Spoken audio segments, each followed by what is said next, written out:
یه روز پاییزی خوش رنگ و لعاب تو جاده کازرون به والا شهر که اون وقت اسمش بالاده بود، کنار یه باغ متروکه یه جنازه غرق تو خون پیدا میشه. جنازه یه زن جوون لاغرندام که بعداً معلوم میشه 4 ماهه حامله بوده. فکر می‌کنی ممکنه این قتل به حامله بودن این زن ربط داشته باشه؟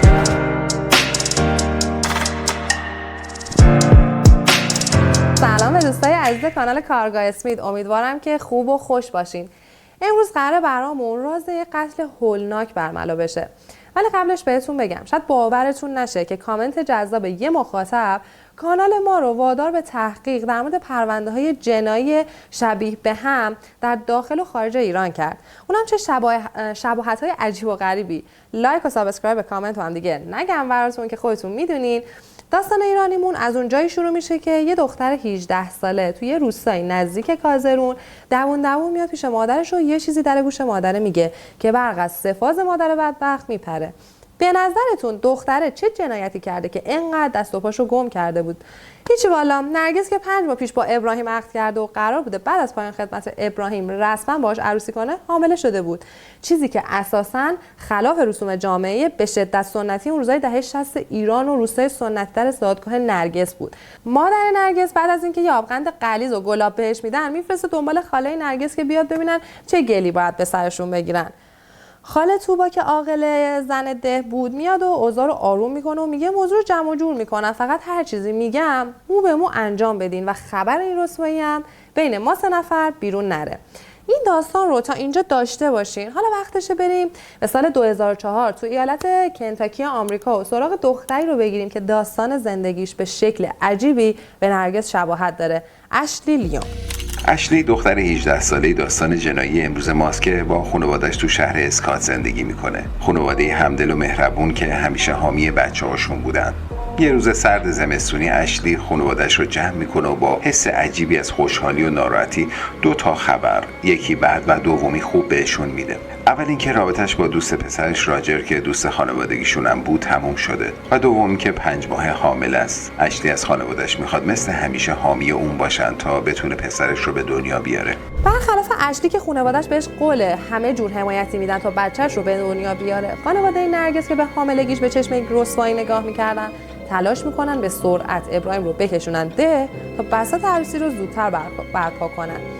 ولی چیزی که در نگاه اول به شکل تابلویی به چشم اومد این بود که نرگس با اون جثه ریزش حتی اول 4 ماهگی انگار یه هندونه محبوبی قورت داده باشه، شکمش بالا اومده بود.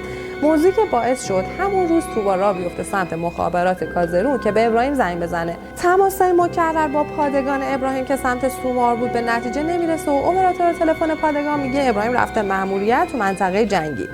خلاصه این داستان 10 روز طول میکشه تا سر و کله ابراهیم پیدا بشه. زمان داره به سرعت از دست میره. خاله توبا دستور میده ابراهیم به سرعت بساط عروسی رو بپا کنه و بعدش هم قرار میشه چند روز بعد از عروسی نرگس رو به بهانه بفرستن سمنان پیش دخترش تا بچه به دنیا بیاد و آب از آسیاب بیفته. نقش ظاهرا خیلی خوب داشته پیش میرفته تا اینکه یه اتفاق عجیب همه نقشای خاله توبا رو نقشه براب میکنه. داستان رو تا اینجا داشته باشین تا بریم سراغ اشلی تو امریکا تا با شباهت این 2 تا پرونده در 2 سوی دنیا شگفت زدتون کنن.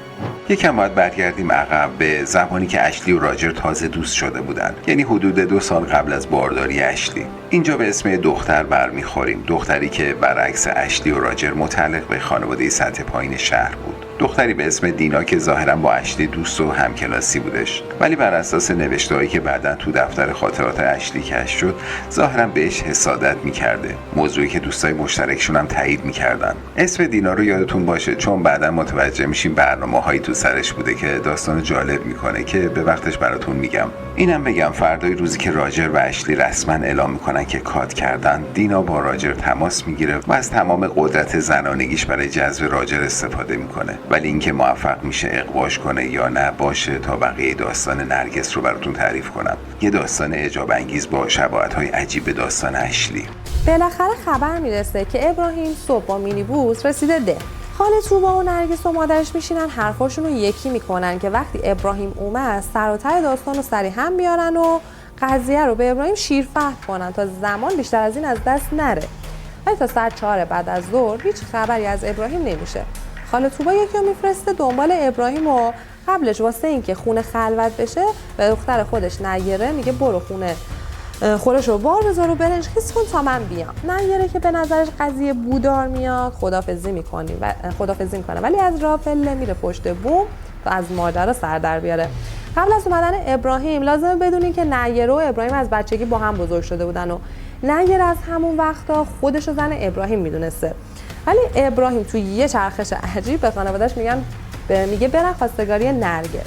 چرخشی که مثل یه پت که سنگین مثلا نیره خورد و باعث شد نه تو مراسم عقدشون بره نه دیگه به حرف و نصیحت‌های مادرش یعنی خاله طوبا گوش کنه. خلاصه که ابراهیم از راه میرسه و نیره روی پشت بوم و از نورگیر وسط اتاق نشیمن حرفاشون رو میشنوه. اینجاست که نیره متوجه کابوسی میشه که همه خانواده تلاش میکردن این چند روز مخفیش کنن. داستان حاملگی نرگس به اضافه کینه‌ای که نیره از ابراهیم به دل داشت. خشم نیره رو به اوج میرسونه ولی تصمیم میگیره خودش رو کنترل کنه تا ببینه از دل این رسوایی چطور میتونه یه تسویه حساب اساسی با ابراهیم بکنه. حالا دوباره برگردیم به داستان اشلی تو کنتاکی و ببینیم موشبدون رابطه اشلی و راجر کی بوده. البته فکر میکنم تا حالا حد زده باشین. آره درسته خودشه، دینا.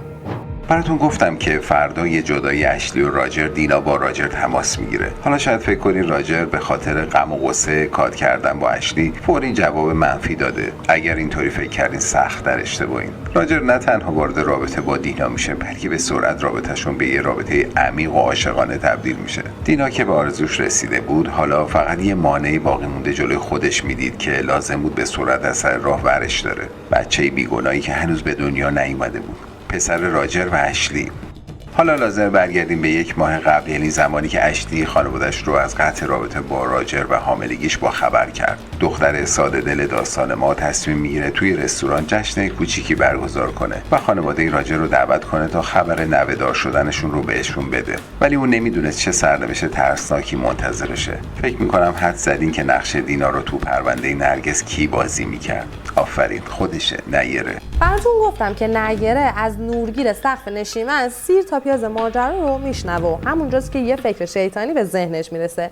جلسه که تموم شد قرار میشه ابراهیم بره مقدمات عروسی رو برای شب جمعه آماده کنه. ظاهرا همه چیز خوب پیش میرفت تا اینکه میرسیم به سه‌شنبه. نرگس که برای مقدمات روز آرایشگاه رفته بود کازرون تا ساعت 6 بعد از ظهر بر نمیگرده خونه. یواش یواش همه داشتن نگران میشدن. اوایل دهه 60 و شرایط جنگی و حتی تو پایتخت کمتر خونه‌ای تلفن داره چه برسه به شهرستان. سر شب بابای نرگس و خاله طوبا میرن پاسگاه و گم شدن نرگس رو اطلاع میدن. این بیخبری تا فردا صبح ادامه داره و دیگه حالا همه افتاده بودن دنبال پیدا کردن نرگس. پلیس میره سراغ آرایشگاه. اونا میگن که قرار بوده عروس بیاد لباس عروس آرایشگاه رو پروف کنه. اومده تن زد و اندازه زدن که سایز کنن و عروس رفته تا پنجشنبه صبح که بیاد واسه آرایش و ظهر بره به عروسیش برسه. شواهد و قرائن نشون میده که نرگس حدود 2 بعد از ظهر از آرایشگاه رفته بیرون. پلیس به این نتیجه میرسه هر اتفاقی افتاده بعد از خروجش از آرایشگاه بوده. حالا دیگه هیچ کس به فکر داستان رسوایی حاملگی نرگس نبوده و خانواده‌اش موضوع رک و پوسکنده به پلیس میگن و پلیس هم مشغول بازجویی از مظنونین احتمالی میشه به جز 1 نفر. فکر میکنین اون 1 نفر کی بوده؟ قبل اینکه حدستون رو بگید موافقید یه سری بزنیم به پرونده اشلی دیون؟ اشلی به خانواده‌اش میگه که سر شب میره یه رستورانی که یه میز برای خانواده راجر رزرو کرده. اینجا لازمه یادآوری کنم با اینکه اشلی و راجر رابطه‌شون تموم شده بود ولی این 2 خانواده که از قدیم با هم رفت و آمد داشتن رابطه خوبشون رو حفظ کرده بودن. برگردیم به داستان. حدود ساعت 11 شبه ولی خبری از اشلی نیست. مادرش با راجر تماس میگیره و میپرسه برنامه رستوران چرا انقدر طولانی شده. راجر با تعجب میگه که شام رستوران عصری هویی کنسل شده بوده چون کاری براش پیش اومده بوده و به پدر و مادرش و اشلی خبر داده بود. خلاصه که راجر اظهار بی‌اطلاعی میکنه از اشلی. اینجا بود که خانواده نگران میشن و با پلیس تماس میگیرن. کمتر از 2 ساعت بعد پلیس ماشین اشلی رو در حالی که روشن بود پیدا میکنه. اشلی تو ماشین پشت رول نشسته بود. ولی بذارین قبل از اینکه بگم چه اتفاقی واسه اشلی افتاده یه سری به پرونده نرگس بزنیم و ببینیم داستان نرگس و اشلی تو این قسمت هم به هم شباهتی دارن. بازجویی از اهالی ده سرنخی به پلیس نمیده. چند روزی از ماجرای گم شدن نرگس گذشته بود و هیچ ردی ازش وجود نداشت تا اینکه یکی از اهالی ده ماجرای عشق ناکام نیره رو به پلیس میگه، موضوعی که باعث میشه پلیس تنها کسی رو که اصلاً بهش شک نداشت احضار کنه. آگاهی کازرون نیره و باباش رو احضار میکنه. بازجویی نیره خیلی طولانی نمیشه و بعد از یک ربع شروع از بازجویی نیره که به شدت به تناقض‌گویی افتاده بود میزنه زیر گریه و چیزایی میگه که پدر با شنیدنشون دچار حمله قلبی میشه. نیره تعریف کنه که از مادرش شنیده بود که نرگس قراره سه‌شنبه بره کازرون که لباس عروس آرایشگاه رو پروف کنه. نیره میفهمه که ابراهیم خودش نرگس رو میبره کازرون ولی قرار آژانس بگیره و برگرده ده. همونجا بود که نیره تصمیم شیطانیشو میگیره و صبح سه‌شنبه به بهونه مدرسه میگه داره میره بالا ده، ولی میره کازرون و دم آرایشگاه کیشیک میده تا نرگس بیاد بیرون و وانمود میکنه که اتفاقی دیدتش. اونا یه دربستی میگیرن ولی وسط رو توی جاده کازرون به ده بالا و نیره به نرگس میگه که اینجا یه باغ گل هست که قیمتاش مفته، ببریم برای شب عروسی یه بغل گل بخریم. خلاصه از ماشین پیاده میشن و تو جاده خاکی راه میافتن تا میرسن به یه باغ که توش همه چیز بوده الا گل. نیره میگه تو تمام مسیر فقط چشمم این ور اون ور میچرخید که یه جای مناسب پیدا کنم که کسی نبینه و فقط میخواستم با لگد بزنم تو شکم نرگس که داغ بچه ابراهیم رو به دلش بزنم. نیره به جای یکی چند تا لگد حسابی به شکم نرگس میزنه و نرگس بدبخت جیغ سوزناکی میکشه و میفته رو زمین و گویا چون سرش خورده بوده تیزی سنگ از بالا و پایین غرق خون میشه. یه جورایی شبیه اشلی. غم انگیزه نه؟ بریم ببینیم چه بلایی سر اون دختر آمریکایی اومده. اشلی لیون 18 ساله در حالی تو ماشین روشنش پیدا میشه که یه گلوله به گردنش و یکم به شکمش خورده بود. خیلی تلخه که آدما به خاطر خودخواهی خودشون جون یه آدمی به دنیا نیومده رو ازش بگیرن. تحقیقات پلیس شروع میشه و طبعا اولین مظنون راجره. خانواده لیون انقدر به راجر اعتماد داشتن که به پلیس میگن محال کار اون باشه و پلیس هم نمیتونه مظنون دیگه ای رو پیدا کنه که انگیزه کافی برای جنایت داشته بوده. تا اینکه چند روز بعد مادر اشلی دفتر خاطرات اشلی رو توی اتاقش پیدا میکنه و متوجه میشه اشلی و دینا چند باری با هم دعوا کرده بودن و گویا دینا همه جوره به اشلی حسادت میکرده و میخواسته هر چیزی که اشلی داشته اونم داشته باشه، از جمله راجر. مادر این موضوع رو به پلیس اطلاع میده. حالا یه نفر هست که انگیزه احتمالی برای این قتل داشته. بازجویی از دینا شروع میشه و پلیس متوجه تناقض‌گویی هایی میشه که به شدت تو حرفای دینا وجود داره.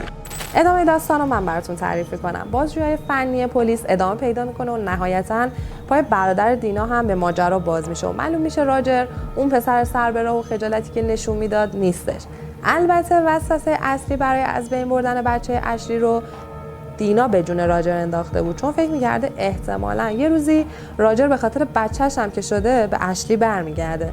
به همین خاطر در مورد از بین بردن بچه با راجر صحبت میکنه و تصمیم جناییشون رو میگیرن، ولی ادعا میکنه که فقط میخواسته کاری کنه که بچه اشلی سقط بشه و نمیخواسته اشلی خودش بمیره.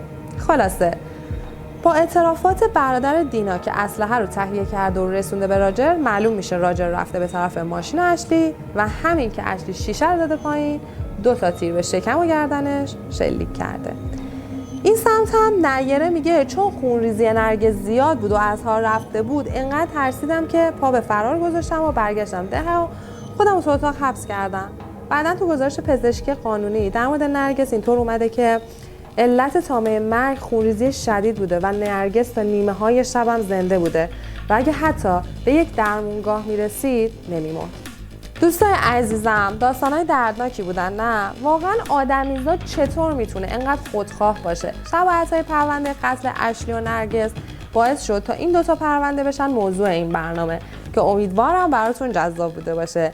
یاران کارگاه اسمیت ممنون که این برنامه رو هم تا انتها دیدین. مراقب قشنگیاتون باشین تا پرونده بعدی. خدا نگهدار.